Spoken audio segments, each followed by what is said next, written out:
एक बार की बात है। गांव के पास एक पुरानी हवेली थी। उस हवेली में रहने वाले लोगों के बीच एक अजीब माहौल था।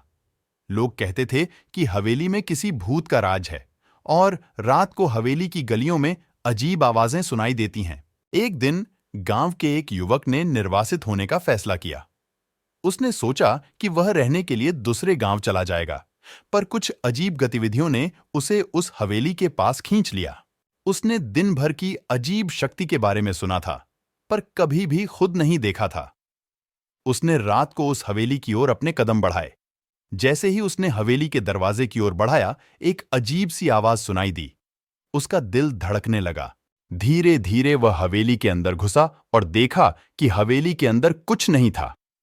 वह गुमनाम हवेली के अंदर बढ़ता ही गया, लेकिन अचानक एक आवाज उसे रोक दी। कौन हो? उसने पीछे मुड़कर देखा, पर कुछ नहीं था। वह फिर से आगे बढ़ा, पर फिर वही आवाज।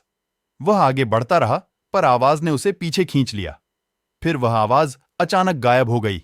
उसने सोचा कि कुछ अजीब है, पर उसे यह भी समझ में नहीं आया कि आवाज कहां से आ रही है। वह आगे बढ़ता रहा, लेकिन अचानक उसने अपने पास एक पर्दा देखा।